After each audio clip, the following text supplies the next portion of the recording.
Hi, I'm Stephen Van Vriede. Today we're going to talk about 3 ways to get your first CIO job.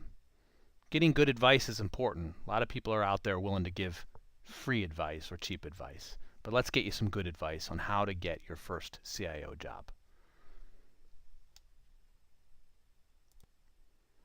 First of all, you got to keep in mind that there are a ton of technology professionals out there flocking for a limited number of opportunities at the C-level, whether it's CIO or CTO. Simply put, the number of opportunities pares down as you go up the ladder. So today we're going to cover 3 methods that you can use for landing your first role as a CIO. The first method is using job boards to land CIO opportunities. These job boards include technology boards like Dice, general boards like Career Builder and Monster, as well as executive subscription job boards like BlueSteps or ExecuNet.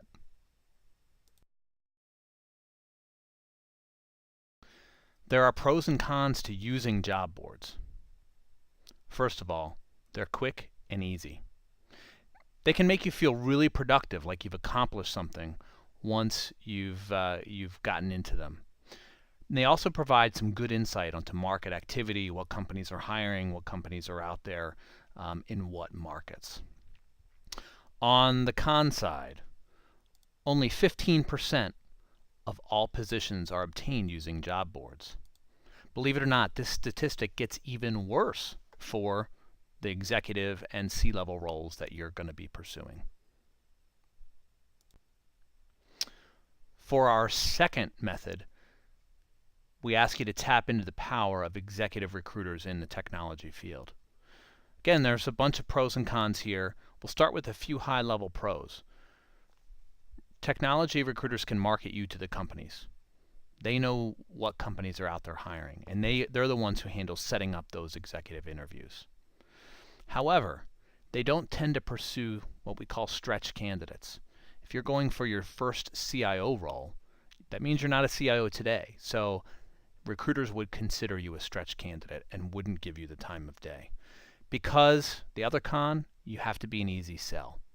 They want to present prospects or candidates to the companies they represent that are an obvious choice. Make them feel like they've really recruited or stole someone good from a competitor or another company in the marketplace. Some other pros to keep in mind. Recruiters, they do have the inside track on some opportunities. Certain companies will only retain recruiters, and only those recruiters are the ones that can recruit for those opportunities. So whether they're good or bad at what they do, they're the ones in control. So sometimes it's important to have those relationships. Like I said before, they also have a good pulse on the market. So it's good to be able to interact with recruiters. On the negative side, only 4% of all positions are filled through recruiters. However, for executive level roles, this number does rise slightly, but not too much. And again, they don't like recruiting what we would consider to be up-and-comers. They are looking for a current CIO to fill a CIO role with their client, or a current CTO to fill a CTO role with their client. All right, let's talk about our third method for landing your first CIO role, and it's leveraging your network. I know, you've heard all about leveraging your network before. You nod your head and say, yes, I know I need to better network. But what does that mean, and why is it important? On the plus side, more than 70%, yes, 70% of all executive level jobs are landed through networking. It taps into what we call the hidden job market. It helps you find out about opportunities before they're out there in the public domain, and all the other tech pros are flocking to those opportunities. Finally, networking helps you to shape the discussion that you would have with a prospective employer about your value, your fit, the chemistry that you guys have.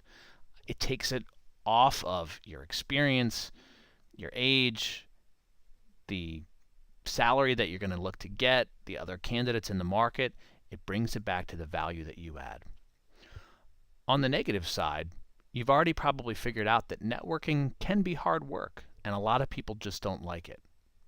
There's also the thought that if you haven't started networking already, it's too late.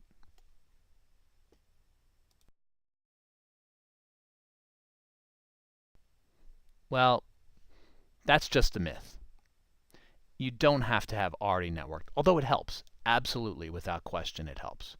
But you can start networking right now using the right methodology to build that network and identify opportunities in the hidden job market. The key is your positioning. Positioning is everything when it comes to your job search, especially for C-level roles like CIO or CTO. So how do you position yourself? Resume, first of all. Making sure that you're communicating your value and the impact that you have on an organization in a visually appealing package is really important. LinkedIn profile is key as well. People expect that candidates, C-level candidates, are going to have a strong presence on LinkedIn, at least a credible one. So having a very nice, well-written LinkedIn profile is important. An executive bio is important too, whether that's a bio that's in paragraph format or more of a visual bio. You want to have something that you can use in networking events that's an icebreaker. We do some interesting things here. PSR, or Problem Solutions Results Document, or a project showcase are things that you can do to provide a little bit more depth or context to the situations you've been involved with, the things that you've helped to deliver within an organization. Testimonials. Doing client testimonials or colleague testimonials are a great way to highlight what other people have to say about you in a few select areas or in a few select disciplines. Finally, documents that have some graphics, whether it's a one-page marketing document or a highlight of different things you've delivered, graphs, charts, infographic. That's something that can really help position you effectively as you proceed down the executive interview phases, because there's going to be more than one interview. And you want to be able to produce something that provides additional insight as you go through the process. So what can you do from here? Take action.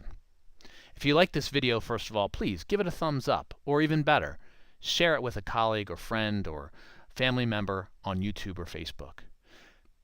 Next, start positioning yourself to be attractive on those job boards with recruiters and across your network. Need help in your positioning or developing your brand identity? Please click on the blue link on the word behind the word schedule and book a free 30-minute consultation with me today. It'll take you to my online calendar. You can find a time that works for you. Again, if you like this video, we've got some other great content out there. So there's some video links there. We've also done some great resume makeovers through CIO.com and TechRepublic.com. So feel free to check those out and see what else it is we have to offer. I'm Stephen Van Vriede for IT Tech Exec. I thank you, and I hope you enjoyed and got much out of this video today.